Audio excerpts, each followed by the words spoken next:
This is Histories and Mysteries. I'm Ashley.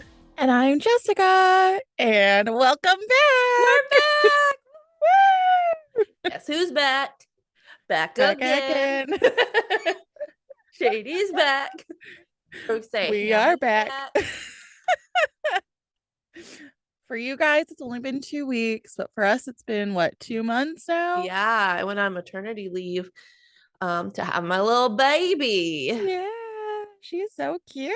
She is very cute. I might be biased, but I think she is the cutest baby girl that's ever come out of me. Didn't want to offend anybody. Very smooth. For those of you that don't know, I have a son. She's my only baby girl. So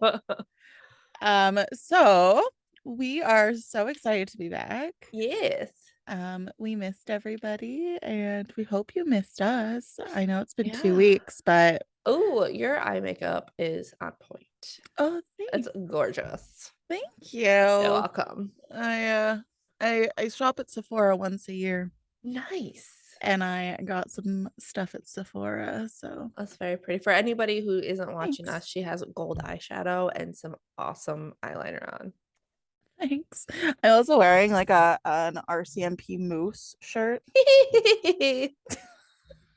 Very Canadian. Because you're Canadian. Yes. So I am going to be doing oh my gosh, I forgot how we do this. Ashley is going to be telling us about Lake Lanier. Lanier. Lake Lanier. Yeah. That is not how it's spelled, but okay. And I'm going to be doing the story of Paul John Knowles, or the Casanova Killer. Oh. So super fun. So I just got this new camera and it keeps like trying to, it focuses for you, but it keeps like, woo. See, it just did it. Yeah. I might have to turn Well, that I off. think because you moved your hand. Maybe. Also, in other news, something really exciting is happening in 5 months. Oh, yes. Not Ashley's children screaming. Did you hear that? Yeah. It was Oliver. He has been, ever since he's been sick, like he broke his fever yesterday, but he's just been a hot mess. Oh, that's normal. Yeah. Not any less stressful and frustrating, but right, but yeah. So in 5 months, I am going to West Virginia. Woo-hoo! And for those of you that don't know, that's where Ashley lives. Yes. So we will be meeting for the first time in person. Yes. Which is super exciting. So if there's anything you guys want us to do when we're together, let us know. Yeah. Because we're going to try and shove as much into the time I am there, I'm sure. Yeah, for sure. So super exciting. Yes, we're very excited. Yeah. Anyways, that is our catching up. It's been a long time. It has been. It's been a while. Tell me all about your Lake Lanier. Lanier. So this is a Jessica story. Ironic that I'm doing a you story. I know, that's what I was thinking too. This is very much Jessica because it's very historical and then some ghosties. So ooh, I'm excited. Yeah. So this is pretty historical, and then like I said, we'll have some ghosts, but I got all of my information from the Dawson News, Wikipedia, a website called Black Then, like BLACK, Black Then, the Digital Library of Georgia, History.com, Oxford American, and Southern Gothic podcast. You went all out. I did. So I saw this on a TikTok and I had no idea about Lake Lanier. Like I know Lake Lanier. I've heard of it. It's in Georgia. It's a pretty big lake. But I had no idea the history of this nor how haunted it was. So I saw a TikTok and I was like, oh, I have to do this.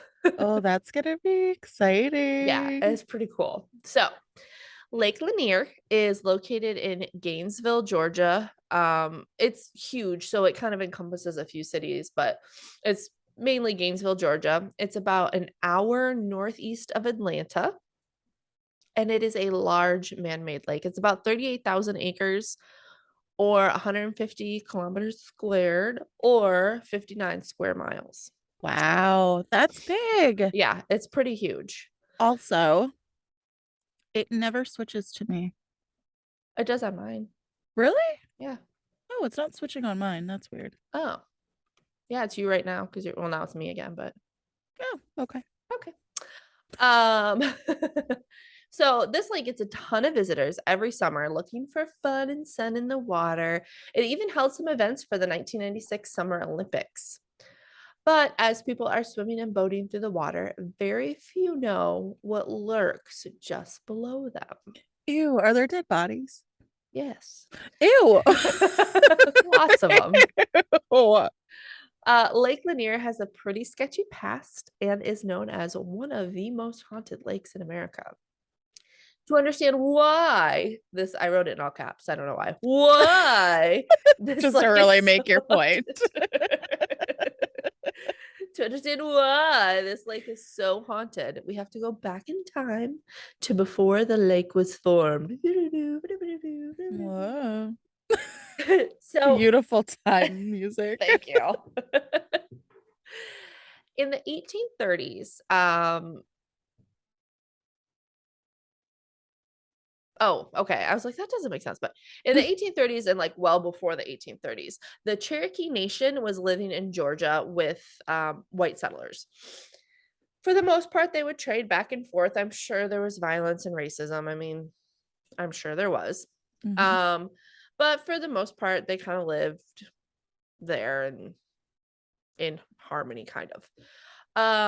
But this kind of went away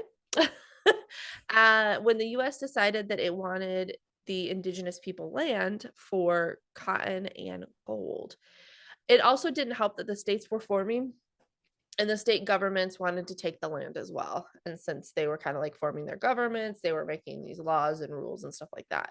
That's really rude. Yeah. Um, so this started the removal process, or as they like to say, the vanishing Indian. This was in quotes. Oh my God. Yeah, so it was just kind of like, oh my gosh, they're gone. We have no idea what happened. So weird. Oh no. I know where oh. Yeah. So when Andrew Jackson became president, he passed what was called the Removal Act. And it said, quote, the immigration should be voluntary, for it would be as cruel as unjust to compel the Aborigines to abandon the graves of their fathers and seek a home in distant land. But they should be distinctly informed that if they remain within the limits of the states, they must be subject to their laws. In return for their obedience as individuals, they will without a doubt be protected in the enjoyment of those possessions which they have improved their industry. So basically, what it was, the act said that it gave the president power to exchange land with indigenous people nations and provide infrastructure on their land. Um, so, and if they wanted to relocate, it gave the president power to pay for that relocation. I don't know how much of that actually happened, but That's like that's good though, right? well, it was kind of like give us your land or abide by our rules. Oh, yeah, that part's not good. But I Yeah. mean like the paying for them to Right. Again, I don't know how relocate. much of that actually was paid out, but it was Yeah. in the act. But there was a thing that said that it had to be a mutually agreed upon treaty between the indigenous peoples and the government. Um, and the removal of them obviously was just steeped in racism. And President Andrew Jackson wrote, quote, we it will relieve the whole state of Mississippi and the western part of Alabama of Indian occupancy and enable those states to advance rapidly in population, wealth, and power. It will separate the Indians from immediate contact with settlements of whites. So basically saying like they're holding us back, and once we get rid of them, we can prosper. Ew. Yeah. I hate that part of history. Yeah. I think it's just absolute trash. Yeah, and the story doesn't get any better at any point. So Amazing. um Welcome so back. yes. It's a tough one. So in comes the Treaty of New I don't know how to say this. Echota, Echota.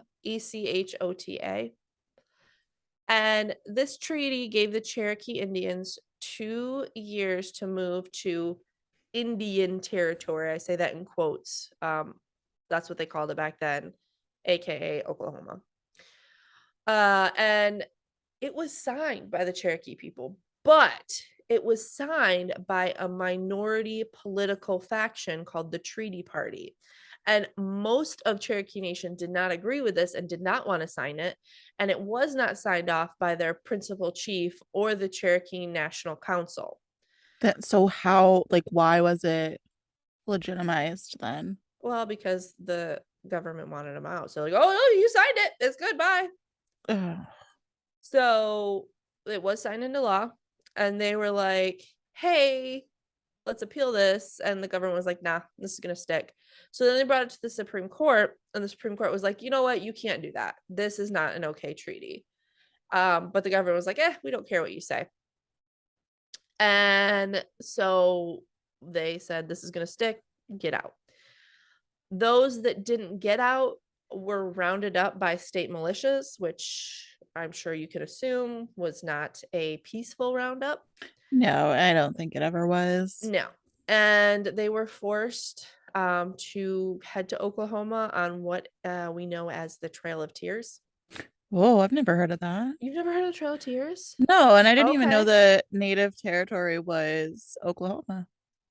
Yeah, back then in this particular instance, they were sending him to Oklahoma. So the Trail of Tears was a trail that Indigenous people were forced to take, and many, many, many, many people died on it. So that's why it was called the Trail of Tears. And from this population, over 4,000 people died on their way there. Wow. Yeah. So that started in that area. So that's one little fun thing that happened there. I have a question. If Why Oklahoma? I don't know. I'm not sure. Oh, I think okay. because it wasn't like we hadn't traveled that far west yet, maybe, and so it wasn't like inhabited yet. Oh, that's okay.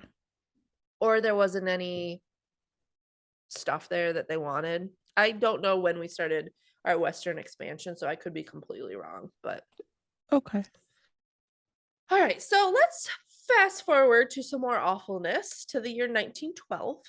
Oh, This is just 43 years after the 13th Amendment abolished slavery was ratified, but it was still 52 years before segregation ended. mhm. There was a small Black community in Oscarville, Georgia, which is one of the main areas of Lake Lanier. And it is located in Forsyth County. At that time, there was an estimated 12,000 people living in Forsyth, with about 1,100 of them being Black. And 58 people in this population lived in Oscarville, and most of them were landowners. They were farmers, while some of them still worked as laborers in like nearby towns. Mhm. Here in this tight-knit community, they were able to create a life for themselves and started to become known for their awesome churches, specifically two pastors named Grant Smith and Levi Greenlee Jr. They were, quote, spiritual leaders and outspoken advocates for Black residents. That's nice. Yeah. And according to the New Georgia Encyclopedia, that is where that quote came from. Okay. I started that as a new sentence, and I didn't mean for it to be a new sentence. Oh my gosh. Lovely. So these pastors helped to bring the community together, and even were able to collect some tithes from some white people in the nearby city of Cummings. And the Georgia Newspaper Project called it a strong Black community. But because nothing is good in this world, some people Or from the Georgia. surrounding, yeah, Some people from the surrounding communities felt that this community was a threat to them.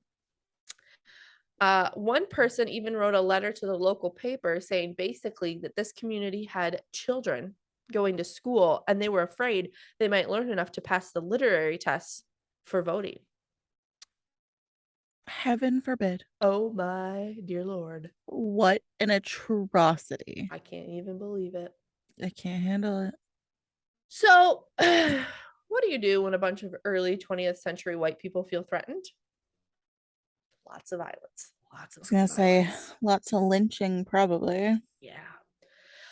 So on September 5th, 1912, 22-year-old Ellen Grice claimed that a black man by the name of Tony Howell broke into her room and attempted to rape her. I just heard about this yesterday. Oh, really?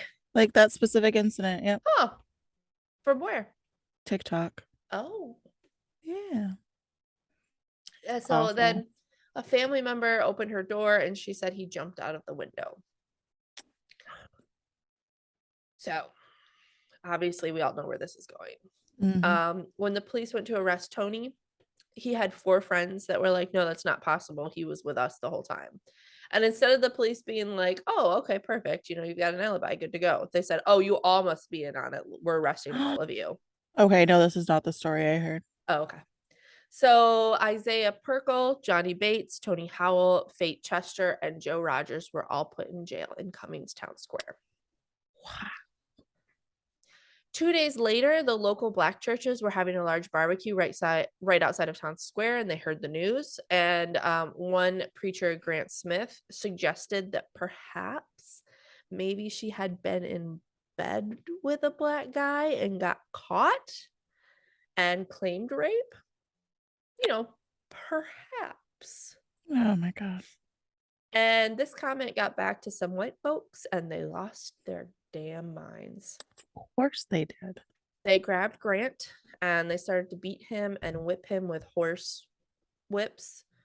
And the sheriff arrived and actually pulled Grant out half dead to safety. But the crowd demanded that Grant either be hanged or burned alive. And the sheriff tried to plead with the crowd to leave, but they were not having it, and they stormed the courthouse. Thankfully, a deputy named Mitchell Lummis locked Grant in a vault so that the crowd couldn't get to him. Then the white people started to hear rumors that the black people were going to dynamite the town.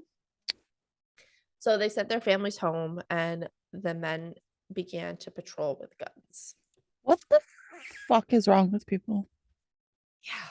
The governor was called for help during this, and he sent in 23 National Guard members, and the sheriff also sent the 5 men who were arrested, along with Grant Smith, the preacher, to the Cobb County Jail for safety. But I don't really understand why he sent Smith to jail. Grant didn't do anything. He just said that maybe there was a rumor, like I think it was probably just for to get safety him out. purposes. Yeah. Couldn't I send him to like a nice bed and breakfast or something? No. So the lynch mob wasn't deterred, and they went to the jail, the new jail, to kill them. The governor again stepped in and sent the men to Fulton County Jail in Atlanta. And police said that on the way, Tony confessed to raping Ellen and was convicted eventually by a jury of all white people. Oh, that seems about right. Yeah. But wait, there's more. Great. 4 days later, an 18-year-old white girl by the name of Sleety Mae Crow was struck in the back of the head and dragged into the woods. Poor thing, uprooted a tree as she went. Like she was holding on to the tree with such force that it uprooted the tree. Wow. She was raped and then hit in the head with a large rock several times. The next morning, police found her, and she was thankfully still alive. And they also found a pocket mirror that they believed was owned by a 16-year-old black boy named Ernest Knox. They arrested Ernest and took him to a nearby jail in Gainesville. But on the way, he was mock lynched to draw out a confession. I didn't know what mock lynched was. Do you know? I was just about to ask you what it was. So when you get lynched, obviously you get hanged. Yeah. Mock lynching is they put the rope around your neck and like hang you, but not till you die. Ugh, So they drew out his confession. of Shocker. course they did. So an all-white mob began to form outside the Gainesville jail in the middle of the night. And so they had to transfer Ernest to the Atlanta jail. Like, do these people not have lives? Like, what are you doing going from jail to jail? I know, Like, right? Like, do you not work? yeah, do you not like need to be at home cooking dinner for your husbands? Like, come on. So apparently there was Oscar Daniel, who was 17, Oscar's sister Trussie Jane Daniel, who was 22, and Jane's live-in boyfriend Robert Big Bob Edwards, 24, and a close neighbor were said to have gone and viewed Sleety's body. So like the rumor was that Ernest went to them and was like, hey, come help me. They went to see her body and they were thinking about disposing of it in water, but decided it was too dangerous to move her and just left her in the woods. So they were all arrested too. Amazing. They were taken to the Cummings jail where a mob of 2,000 people had formed. Are you kidding me? Eventually, the mob grew to 4,000 people. Oh my God. These people really have lives. No lives. They were able to get into the jail and they shot Robert Edwards. The others were hidden by a police officer, so they were safe. But the mob took Robert's body, dragged it through the streets, and hanged him from a telephone pole in the street square. His body was so mutilated that early newspaper accounts identified him as Ed Collins instead. Wow.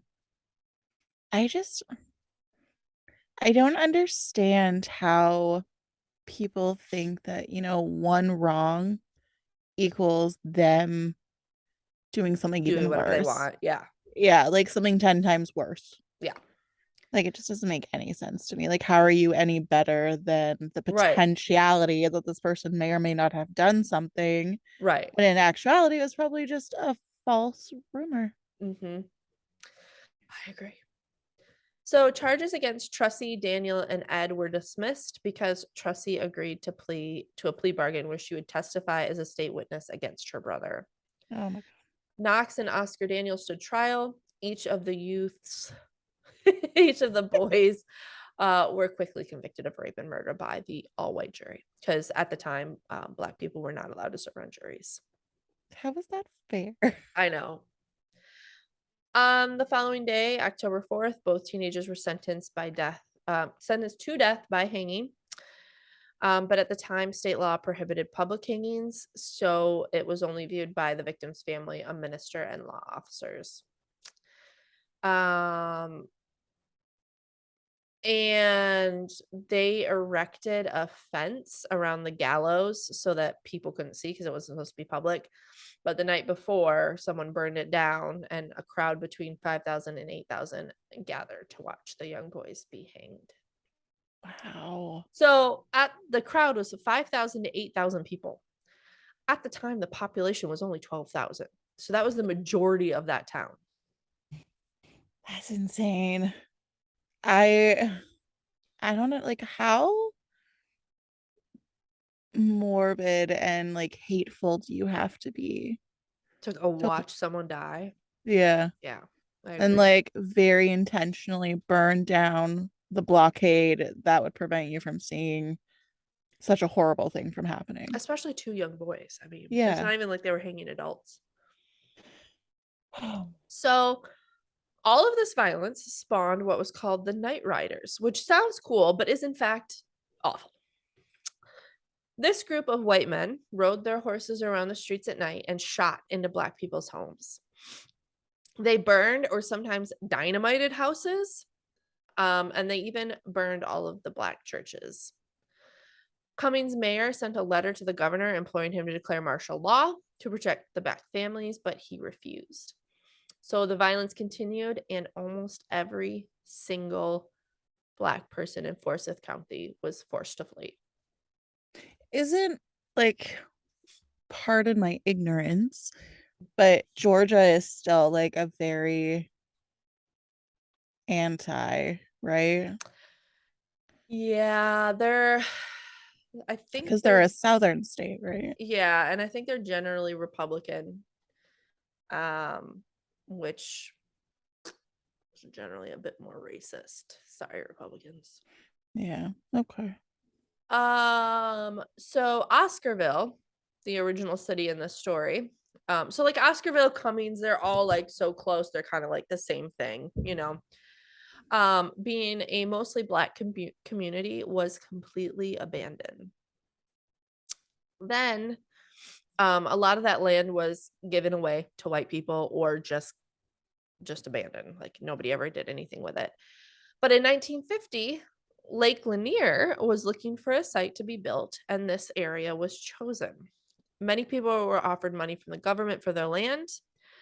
And so some of those lands have bills for sale. So like you can see like where they sold it, but some of them don't. So they think that those ones were just abandoned.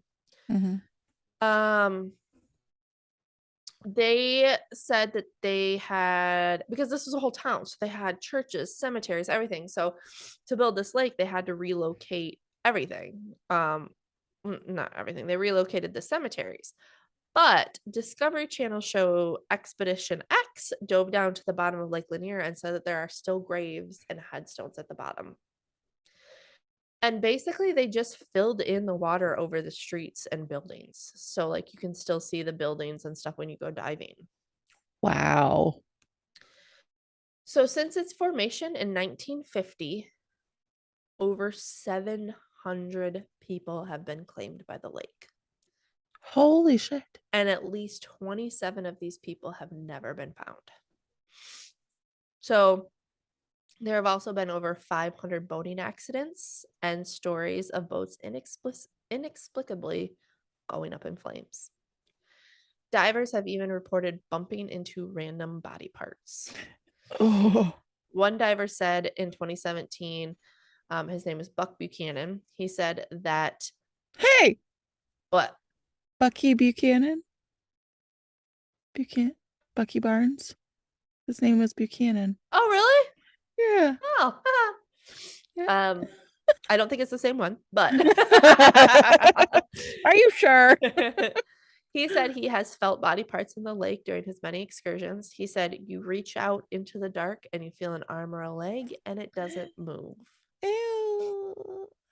People also claim they see random waves coming up as if from nowhere, capsizing a boat and then disappearing. Many people, reportedly strong swimmers, have drowned in the lake, and people who have survived said they felt invisible hands dragging them to the bottom. Why would you want to go swimming there? I don't know. Oh my god. And I read a lot about how it's just a dangerous lake as is because there's so much debris in it and you can get caught in it. And then, like, just with the bottom not being like a flat bottom because it's got like buildings and stuff like that, that it causes weird things with the water, which makes it extra dangerous. But probably the most famous story out of the lake is that of the Lady of the Lake. Oh, like King Arthur. Yes, but this one's a ghosty. Oh. Not a mythical creature, right? Because she's the Lady of the Lake in King Arthur's like a mythical creature that gave him or put out the sword, right?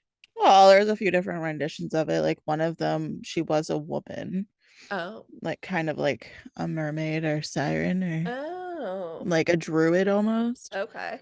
Yeah, so there was like a few different renditions of that. Oh. Well, this one was just a regular girl. And it is said that in April of 1958, two young women by the names of, I think it's Delia, Delia, Delia, yeah. Delia Mae Parker Young and Susie Roberts were driving to a local roadhouse. Now, I also read that they had stopped to get gas and they didn't pay for it, so they were speeding away. But then I also heard they were just driving to a restaurant. So who knows? But either way, Susie lost control of her car over the bridge and plunged into the cold water. Divers searched the area but could not locate any remains, with only skid marks on the bridge remaining to tell their story. A year later, a fisherman found a body floating on the surface of the lake and called the police. They could not determine the cause of the death or the identity of the body, but both hands and some toes were missing. Many people assumed that this was the body of one of the girls. And 31 years later, when construction workers were building pillars for a new bridge, they found an old, rusted out car with human remains inside. Because of personal belongings they found in the car, they were able to determine that it was Susie. And then it was reasonable to assume that the body found 31 years ago was that of Delia. Many people have reported a young woman in a blue dress that walks up and down the bridge at night, and she is missing her hands. Ew. People have also reported a random raft floating late at night with a shadowy figure holding onto a pole, like using a pole to like push himself off the ground and move forward. He also has a lantern. People say that it will appear and disappear right before their eyes. Some fishermen saw the raft around an area that was about 45 feet deep, but he was still pushing along with his pole and moving forward, even though his pole would not have reached the bottom. Yuck. As he crawled through the lake, he suddenly stopped, screamed, and Oh. jumped into the lake. Ew. After packing up their gear, because, same, they shined their light back into the area. Both the man and the raft were gone, and the lake was calm as if no one had ever been there. You know the part I hated most about that? Huh. It's the fact that he was crawling. Well, I just use that as like he was moving, like crawling, like going Oh, slowly. well, gross. And that, my friend, is the story of Lake Lanier. Oh, amazing. I don't understand why people still swim in that lake. Right? If you are well aware that there are dead bodies floating in the waters, why would you go in? I don't know. Like, I don't get it. I don't know. And it's like 27 people have never been found. Like, what is the thrill for that? Yeah. I don't know. Ugh.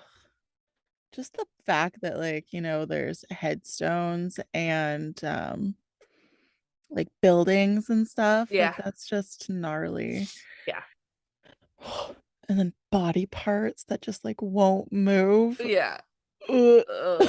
I would not enjoy that at all. Can you imagine, like, you would like, so like sometimes when you're swimming, you feel a fish or something tickle your foot, you would never know.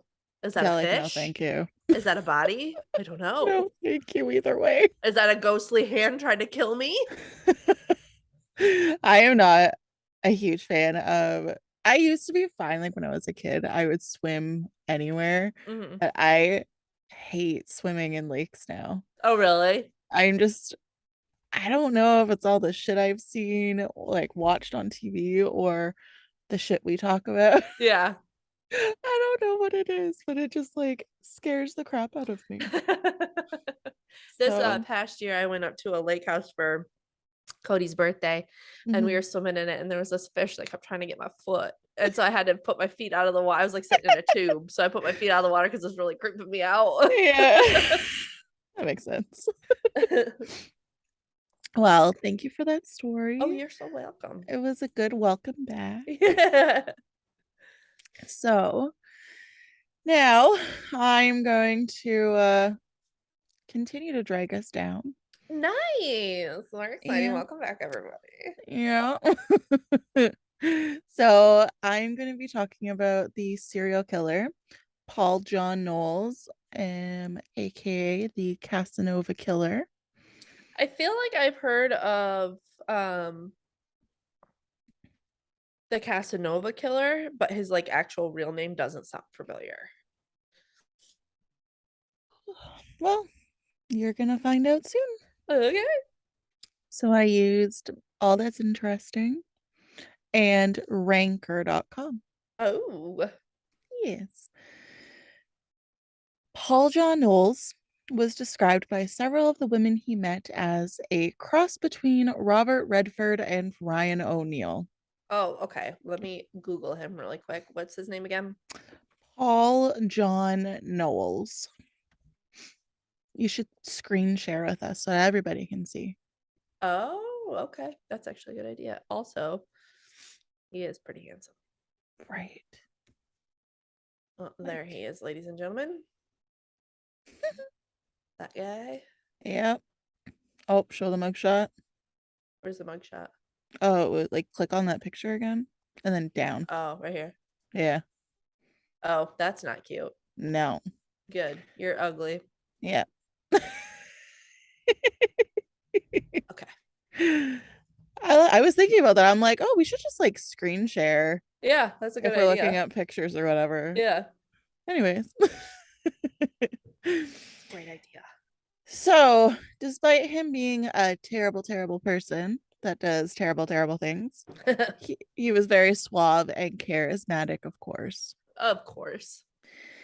And he was a cold blooded killer with no past and no respect for anyone but himself.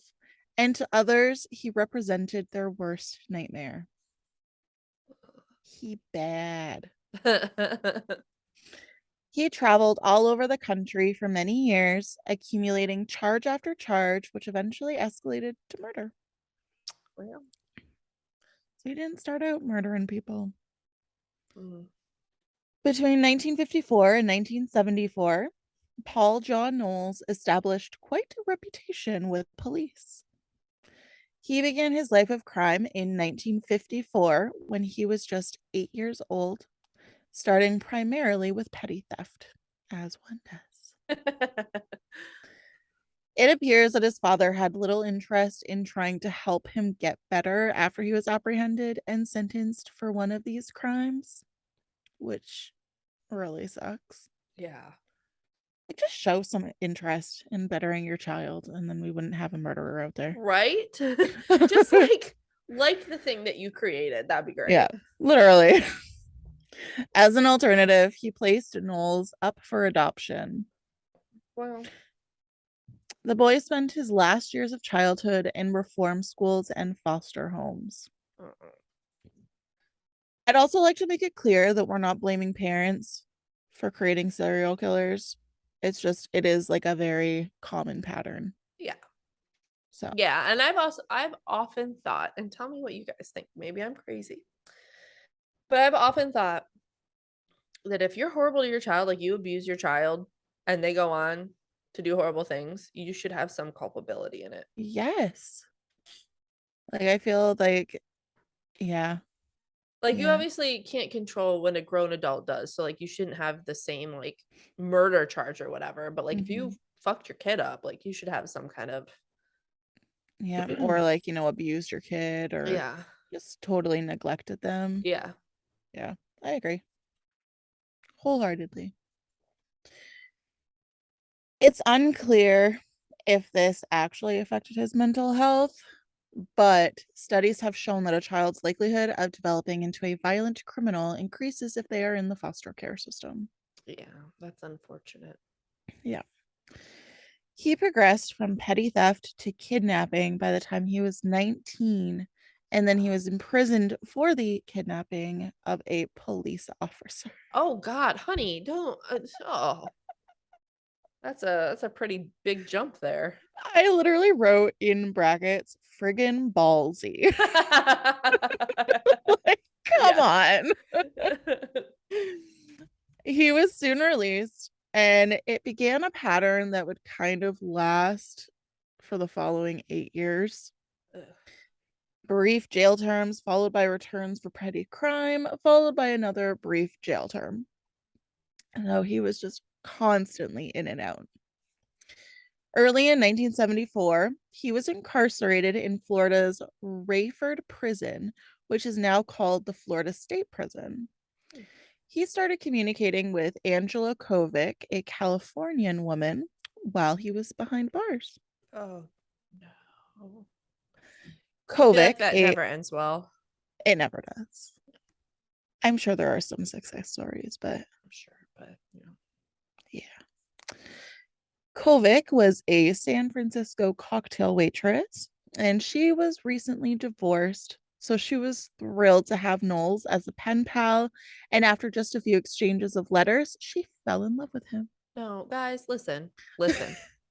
Women out there, you can do better. 100%. You can do better. Now, if they're in jail for like, they sold pot or something, whatevs.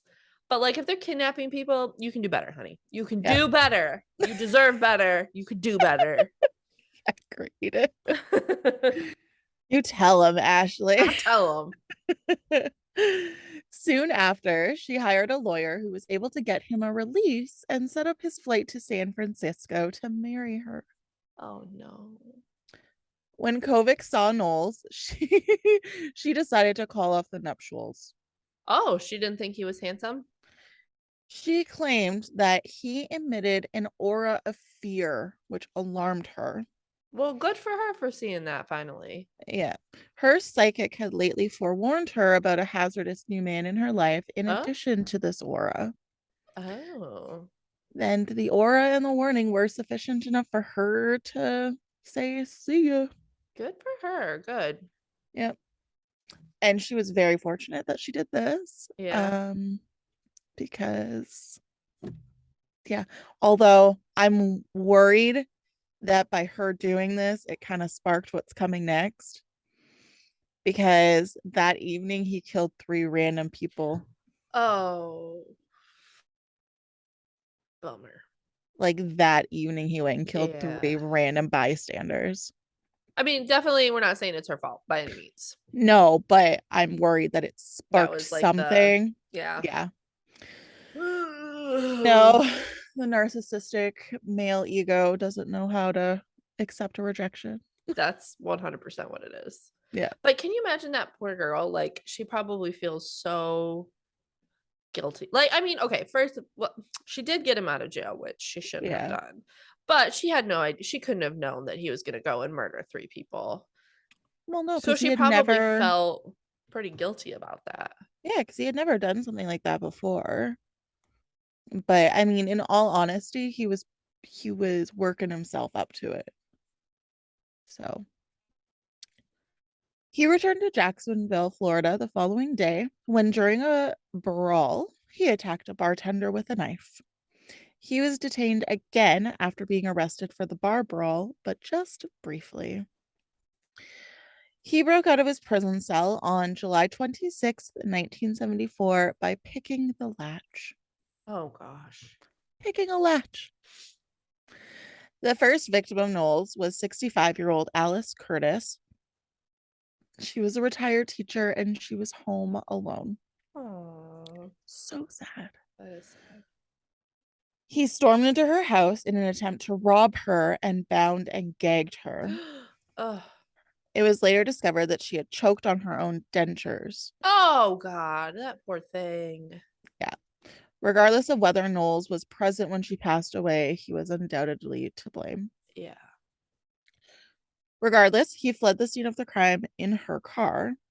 And a few hours later, he stumbled across Lillian and Mylette Anderson while he was driving up the street, seeking for somewhere to leave the stolen car. This is really sad for a few different reasons. They were family friends, and Oh. he soon realized that they knew who he was. So he kidnapped the 11-year-old Lillian and her sister, who was 7 years old, strangled them, and discarded their bodies in a marsh instead of abandoning Curtis's car somewhere. Oh, poor babies. In the fall of 1974, Carswell Carr and his adolescent daughter were killed by Knowles. Oh, why is he killing all these babies? He's just killing at random. That's the Yeah. problem. Like,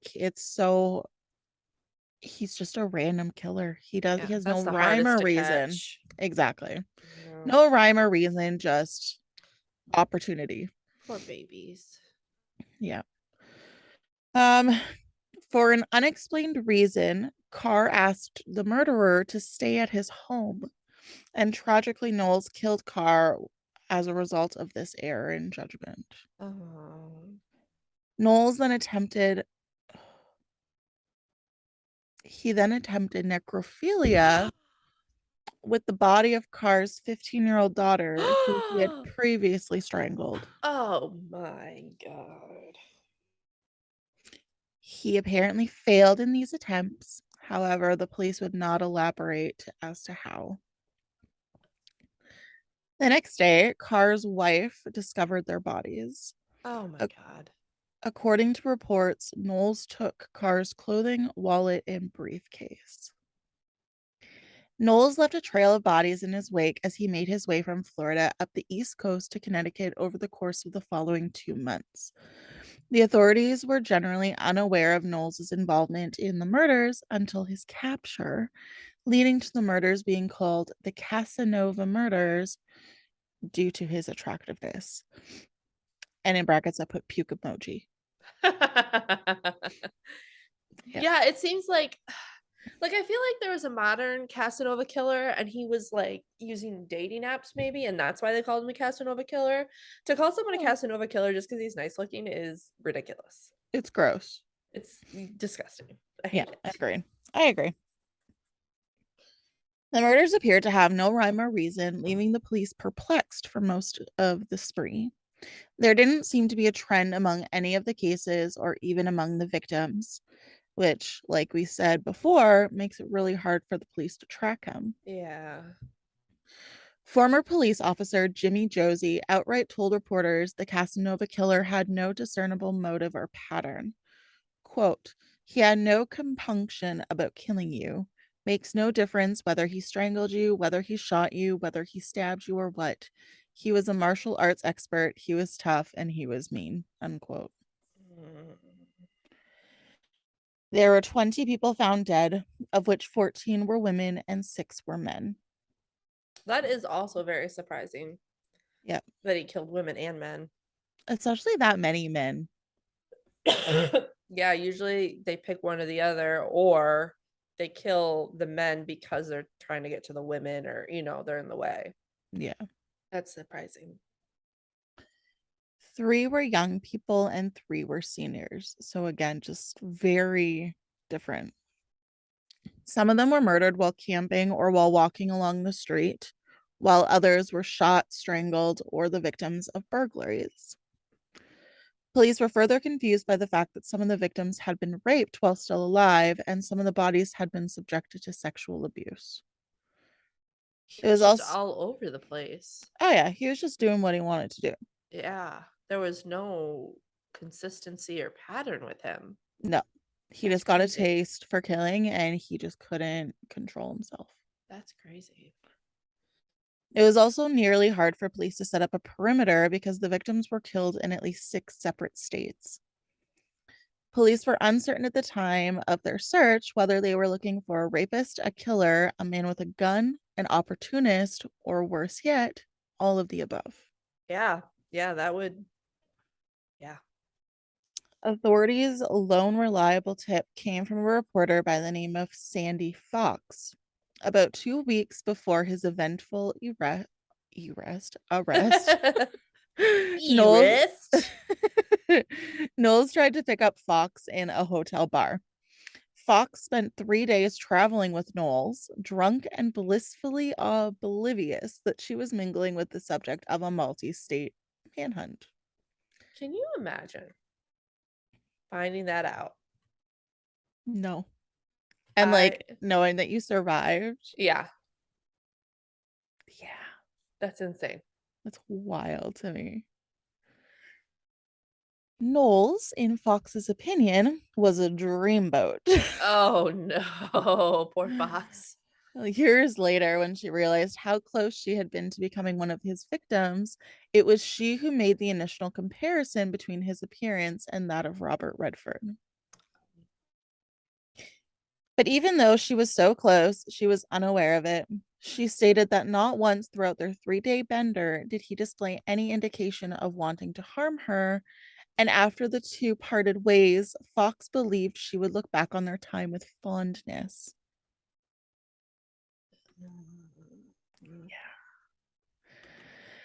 Most people think Knowles let Fox go because he desired the fame, at least in part. This notion is supported by Barbara Tucker's continued existence. She was another writer who evaded his anger. He might have believed that if authors told his narrative, he could be immortalized and avoid the criminal's ending he ultimately received. Oh. On November 17, Charles Eugene Campbell of the Florida Highway Patrol identified a vehicle that matched the description of the one stolen from the most recent murder victim. Unaware that he had just cornered a crafty and skilled mass murderer, he pulled the vehicle over. But Paul John Knowles was prepared. Knowles seized the trooper's gun as he leaned down to peer into the car. He took Campbell prisoner, then fled in Campbell's patrol car and stopped another vehicle. Oh my God. It gets better. Like worse, but better. Yeah. Um, I get what he he then kidnapped that driver, put Campbell and him in the undercover car, and brought the three of them to an isolated location. Oh no. The two guys were then led into the woods, tied to a tree, and shot. He attempted to flee the crime scene, but he lost control of his car and crashed into a tree. He fled on foot and was pursued by police, dogs, and helicopters, Oh but he eventually managed to escape the area where the manhunt had been set up. Knowles was eventually caught thanks to a local resident and his shotgun. After being apprehended, he admitted to 35 murders, including the 20 of which the police were already aware of. Do you Or, think, yeah, go ahead. being that he wanted fame so badly, do you think maybe he upped his numbers a little bit? I'm sure he did. Yeah. I'm sure he did, but at the same time, there was probably a few that the police weren't aware of. Yeah, for sure. So crazy though. Either Yeah, way, that's wild. yeah. It's a lot of people either way. Yeah. Over the course of the following month, police made an effort to take Knowles on a tour of his crime scenes in order to obtain insight into the killings and assist in the search for missing victims. On December 18th, less than a month after his arrest, Knowles was being driven to Henry County, where Charles Campbell's revolver was reportedly abandoned. And he was being driven by Sheriff Earl Lee and Georgia's Bureau of Investigation agent Ronnie Angel. On the way, Knowles jumped Lee in the car and made an effort to take his weapon. As Lee and Knowles wrestled, the gun went off through the holster in the car, and Angel shot Knowles 3 times, killing him instantly. Oh wow. Paul John Knowles' turbulent life thus came to a violent end, just as it had begun. Even today, some of his victims are still unknown, and the reasons behind his murders have never been made public, or it's just unknown if they were even disclosed to the police in the first place. Yeah. And that's the story of the Casanova Killer, He's awful and I hate him. right? I agree. Well, that was I always hate saying that was a good story, but it's a good story. It was just Yeah. awful. Yeah. Uh, yeah. Oh. Yeah, I agree. I know it's always like I feel bad for saying it's a good story, but Yeah. like, thank you. Yeah. Yeah. Oh my gosh. Okay, do you have any jokes? I don't. I was just looking up some. Oh, I Do you have have some. some? I have some. Oh, okay, perfect. Maybe. Oh, just kidding. I don't. Uh, maybe I Well, do. Oh, maybe. Nope. Nope. Okay. Nope. This is all all right. Well, really since it's January 2nd when we're recording this, I have some New Year's jokes. okay. Some New Year's jokes. Okay. Uh they're so stupid. All right, lay them on me. Why do you need a bell in December? Ring in the new year. Yeah, it's so stupid. Oh gosh. Let's see. What do you say to a cow on December 31st? What do you say to a cow on December 31st? Move over. Oh, Happy Moo Year. oh, that's better than mine. These are all awful, so we'll end it on that. Amazing. If you want more of us lovely ladies, now that we're back, you can find us on our Facebook and Instagram And YouTube. and YouTube. Yes, that one too. And if you would like to rate and review us, you can do so on Spotify, Apple, apparently Amazon, Oh, and Podchaser, I believe. okay. There's a few. I made a post about it in our Facebook group. Very nice. Yeah, so we really would appreciate some help in that department. Yeah, that would be great. Thank you guys. Yeah, and we're so happy to be back. Yay! And we definitely